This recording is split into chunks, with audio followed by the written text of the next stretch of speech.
Because God shows up in the things that we do. Christmas is God's way of saying, I'm not going to leave you alone. I'm going to step into the darkness and bear it with you. And so when we think about the birth of Jesus, it's not this sentimental thing that I was always taught when I was a child. Oh, it's sentimental. Look at little baby Jesus. It's way more than that. It's so active. And that's why this weary world rejoices. Because if we don't rejoice, where do we go?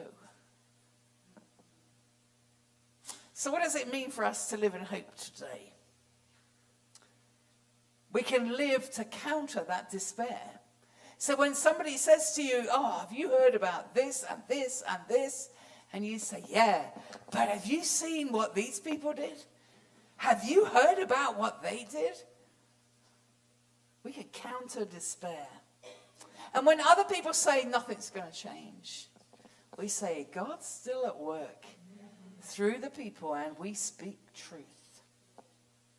And yes, hope doesn't pretend that things don't exist. Hope acknowledges them, but we live together to birth a new beginning. Today we honor the weariness and the exhaustion of the world, and surprise of hope. Hope is not pretending that things don't exist. Hope empowers us to step out in faith. Imagine living in the 80s and 90s not knowing if you were going to be the next person, or if your friend was going to be the next person that died from AIDS. I've told you this story once before, that when I was in Australia and I came back for a visit very shortly after I moved there, I had to do 3 months apart. I went to the local pub that I used to go to. And often when I went in there, you'd see all your friends. And this time when I went back, I never asked. I didn't ask where John was. I didn't ask where Derek was. But where they used to sit. Because in England, pub culture is a whole thing. You go, people are sat in the same places. But they weren't there anymore.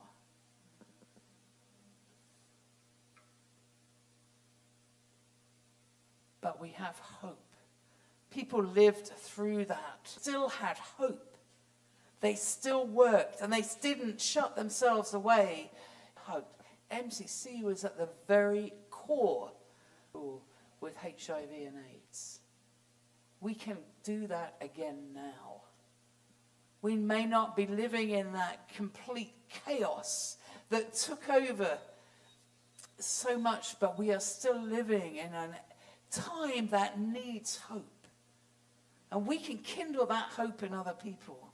Every word of encouragement, every act of kindness, every gesture of solidarity is like striking a match in the darkness. And I tell you, hope is contagious. When we live in hope, other people catch it. So as we enter Advent, I hope that we will have the thrill of hope in our hearts and not shallow optimism. Don't get caught up in it. Don't do blind positivity, but deep, resilient acts of hope that God is with us.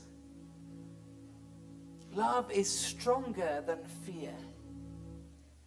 Paul reminds us that creation groaned with hope. And the carol said, a thrill of hope, the weary world rejoices. So I'm going to invite you to live in that hope. Let us embody that hope. Let us kindle it in other people. For the light has come, and the darkness will never overcome it.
see heaven on earth. Come, Holy Spirit, awaken your church.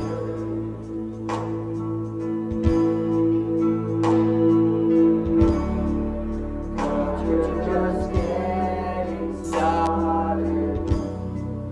Testimony of Lord you come. Spirit of God, come do it in us.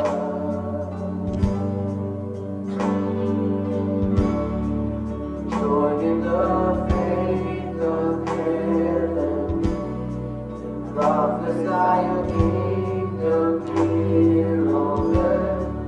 Spirit of God, come do it in us. Prepare the way, God's coming through. Ready or not, our God's on the move. We're gonna see heaven on earth. Come, Holy Spirit, awaken your church. Prepare the way, God's coming through. Ready or not, our God's on the move. We're gonna see heaven on earth. Come, Holy Spirit, awaken your fire fall, wind come blow. We're ready for more, ready for more. Break down the walls, push back the doors. We're ready for more, ready for more. Fire fall, winds come blow. We're ready for more, ready for more. Break down the walls, push back the doors. We're ready for more. And away, ready or not, our God's on the move. Reflect your hands and feet. That people can see you at work every single day if they just look. And I thank